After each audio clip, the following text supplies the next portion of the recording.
दुनिया के रखवाले सुन दर्द। जब शांत और सौम्य अभिनेता ने सिनेमा के पर्दे पर बैजू बावरा के किरदार को जीवंत किया तो देश में मधुर संगीत की गंगा जमुना बह चली थी। गंगा की मौज में जमुना का धारा हो रहेगा मिलन। इसी अदाकार ने जब अचकन धारण करके शायर प्रेमी बनकर बरसात की रात में भीगती मधुबाला के कातिल हुस्न का बखान किया तो लोग वाह वाह कर उठे। वो रेशमी जुल्फों से बरसता पानी। और जब इस शायर ने परदेसी बनकर मधुबाला के दिल को लूटा तब वह तड़प कर कह उठी, परदेसी मेरा दिल ले गया, जाते जाते मीठा मीठा गम दे गया। इस अभिनेता ने दुनिया को बताया था कि असल में इश्क है क्या। इश्क मजनू की वो आवाज है जिसके आगे कोई लैला किसी दीवार से रोकी न। जब इश्क और प्रेम की बात होती है तब इस अभिनेता की छवि दिमाग में कौंध जाती है। उस हकीकत का गरजता हुआ ऐलान है इश्क। इश्क ना पूछे, इश्क ना पूछे।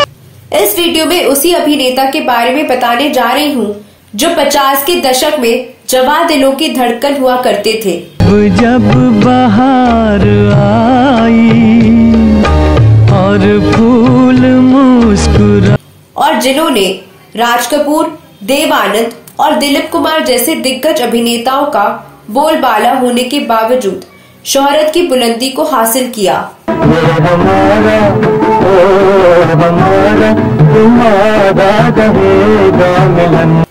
लेकिन उनकी जिंदगी इस बात का सबूत रही कि शोहरत और लोकप्रियता कुछ पल की मेहमान होती है, क्योंकि उनके जीवन में एक वक्त ऐसा भी आया जब वह पाई पाई के लिए मोहताज हो गए। अब तो नीर बहा ले।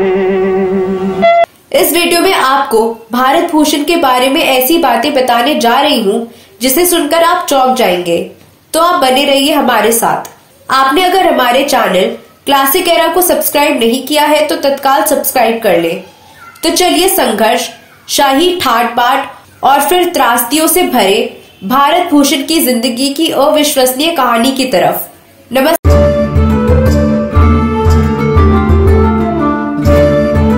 दोस्तों, मैं साची और आप देख रहे हैं फिल्मों, गीतों और फिल्मी हस्तियों पर आधारित अपना पसंदीदा चैनल क्लासिक एरा। दोस्तों, इस वीडियो में उस अदाकार की बात हो रही है जिसका जिक्र होते ही एक से बढ़कर एक सदाबहार गाने कानों में गूंजने लगते हैं। चाहे पास हो चाहे दूर हो, मेरे जीवन की तुम तकदीर हो।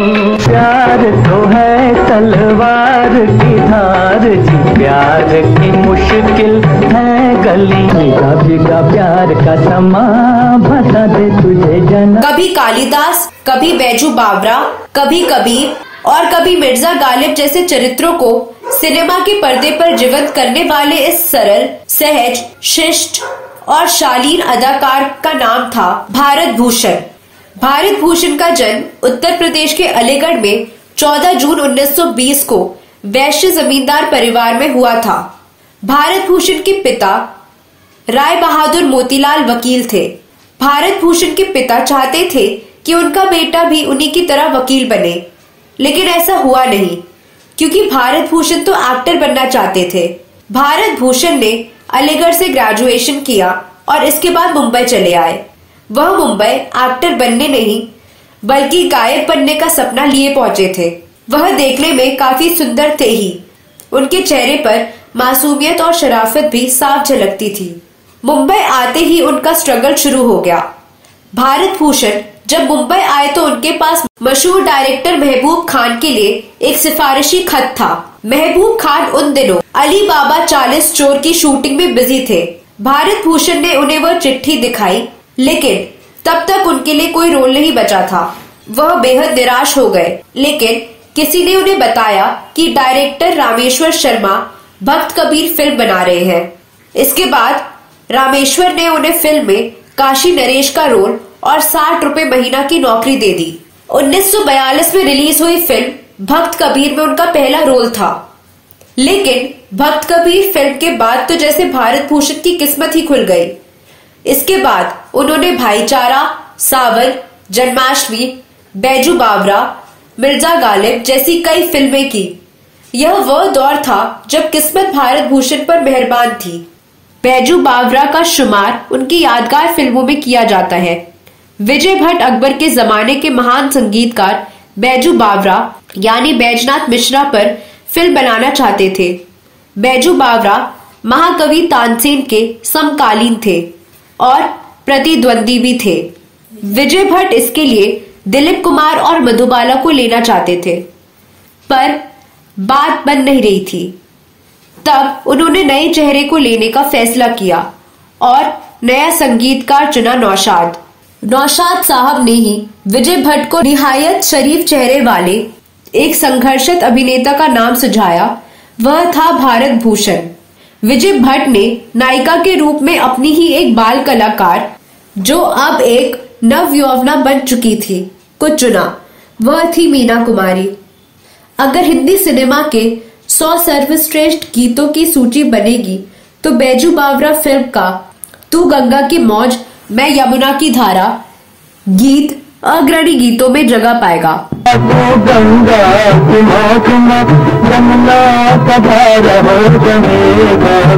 इस फिल्म के गीत लोगों के सिर चढ़कर बोले और फिल्म ने नए आयाम रच दिए।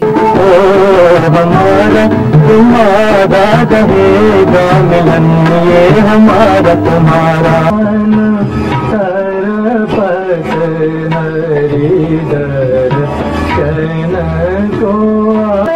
तान से ऊंचा तेरा झूलना गोरी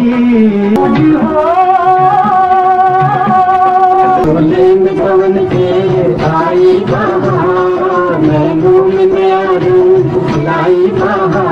बस इस फिल्म का रिलीज होना था और भारत भूषण बन गए बॉलीवुड के ऐसे अदाकार जिनकी अदाकारी ने ऐतिहासिक किरदारों को जीवंत कर दिया। सिने इतिहास में भारत भूषण को ऐतिहासिक किरदारों के लिए आज भी बड़े इज्जत के साथ याद किया जाता है।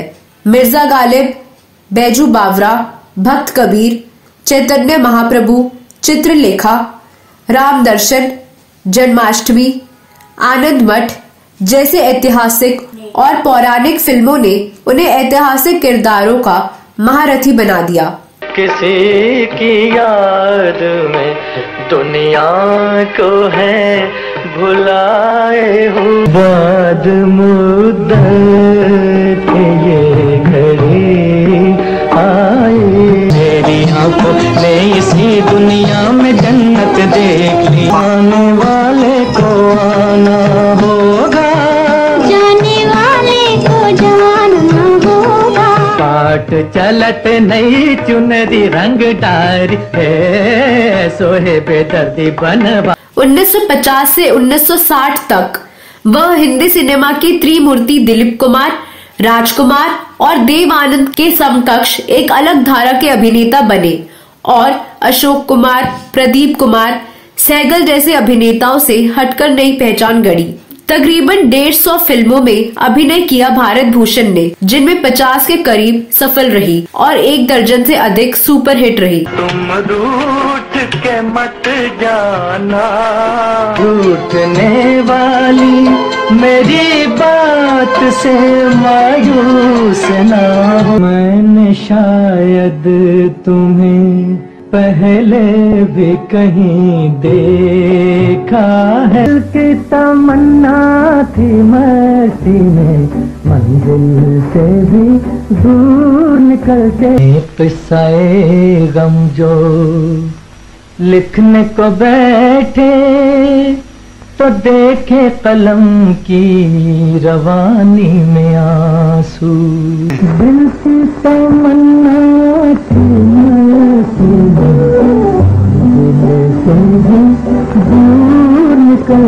किसी समकालीन अभिनेत्री के साथ उनका कोई स्कैंडल कभी सामने नहीं आया। रोजमर्रा की जिंदगी में भी भारत भूषण ने पूरी तरह सात्विक प्रवृत्तियों को अपनाया। ना उन्होंने कभी मांस खाया, ना मदिरा चखी, यहाँ तक कि सिगरेट के धुएं का स्वाद क्या होता है इसे भी वह कभी नहीं जान पाए।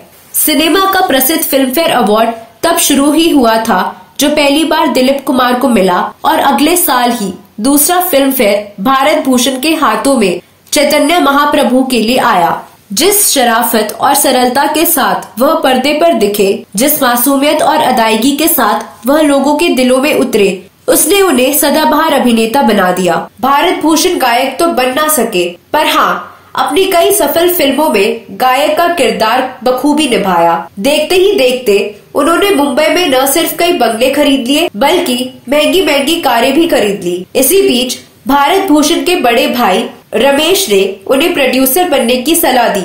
इस पर भारत भूषण ने बड़े भाई का कहना माना और कई फिल्में प्रोड्यूस की। इनमें से 2 फिल्में बसंत बहार और बरसात की रात सुपरहिट हुई और भारत भूषण मालामाल हो गए। उनके पास काफी पैसा आ गया, लेकिन साथ ही भाई के मन में लालच भी बढ़ गया। इसके बाद भारत भूषण के भाई रमेश ने उन्हें और फिल्में बनाने के लिए उकसाया। साथ ही यह भी कहा कि एक फिल्म में मेरे बेटे को हीरो बना दीजिए। भारत भूषण ने भाई की बात मान ली, लेकिन उन्होंने जितनी भी फिल्में बनाई वो सब फ्लॉप होती गई। ऐसे में भारत भूषण कर्ज में डूब गए और पाई पाई को मोहताज हो गए। भारत भूषण ने जितना कमाया था वह सब गवा दिया। उनके बंगले बिक गए, कारें बिक गई, फिर भी वह कहते रहे मुझे कोई तकलीफ नहीं। लेकिन एक दिन जब उन्हें अपनी लाइब्रेरी की किताब रद्दी के भाव बेचनी पड़ी तो वह तड़प उठे। उसी दौरान भारत भूषण की पत्नी की डिलीवरी के दौरान मौत हो गई, जिससे वह काफी दुखी हो गए। पत्नी शारदा 2 छोटी बच्चियों को छोड़कर असमय ही विदा हो गई। अपने पीछे वह छोड़ गई एक शारीरिक और मानसिक विकलांग बच्ची को। बच्चियों को माँ मिल जाए, इसके लिए भारत भूषण ने अगले साल ही बरसात की रात की सह कलाकार रत्ना से शादी कर ली।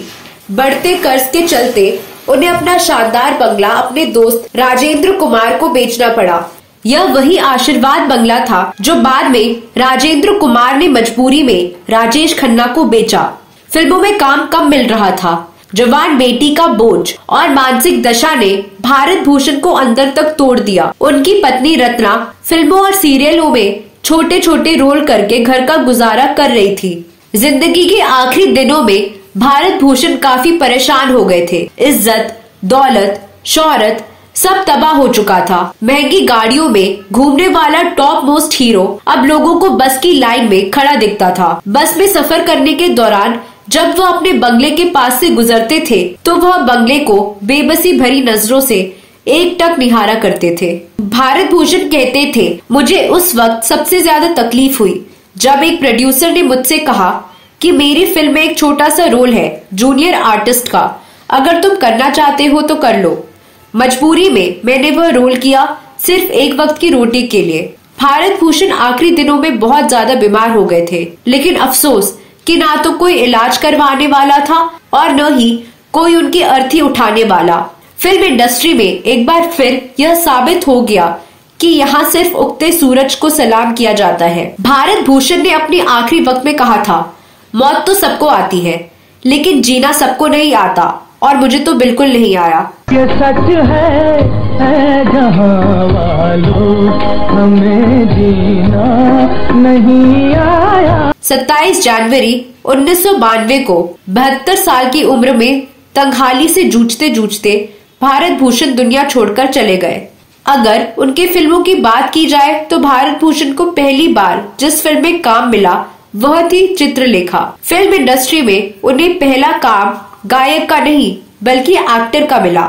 भारत भूषण को महंगी और लग्जरी कारों का शौक था और वह आलीशान बंगलों में रहने के आदी थे। एक शाही जीवन जीने वाला यह महान कलाकार वक्त की ठोकर और बॉलीवुड की बेरुखी के चलते बाद में मुंबई की चौल में रहने पर भी मजबूर हुआ। जब उनकी मौत हुई तो मौत की खबर सुनकर आसपास के लोगों ने कफन का जुगाड़ किया। भारत भूषण ने जहां कामयाबी का शिखर चूमा, शाही और ठाट बाट की जिंदगी जी, वहीं अपनी ढलती उम्र में गरीबी के कड़वे घूंट भी भरे। कभी है अंधेरा कभी है उजाला, किस्मत का है खेल निराला। अपनी ज्यादातर फिल्मों में उन्होंने जिस दुखी और मायूस संगीतकार और गायक का किरदार अदा किया वह सदा के लिए अमर कर दिया। उनके निभाए ऐतिहासिक और पौराणिक किरदारों को उन्होंने पर्दे पर खुद ही जीकर देखा। वह ना ही मेथड एक्टर थे, ना ही रोमांटिक या एक्शन हीरो, मगर वह ऐतिहासिक अभिनेता बने और सीने पटल पर खुद को बेजोड़ साबित किया। तो दोस्तों, इस वीडियो में बस इतना ही। यह वीडियो कैसा लगा जरूर बताएं। भारत भूषण के बारे में आपके पास कोई और जानकारी है तो कमेंट बॉक्स में अवश्य लिखें। अगले वीडियो में मैं फिर फिल्मों, गीतों और फिल्मी हस्तियों से जुड़ी कोई नई कहानी या नई जानकारी लेकर हाजिर हो जाऊंगी। अगली वीडियो में फिर मुलाकात होगी।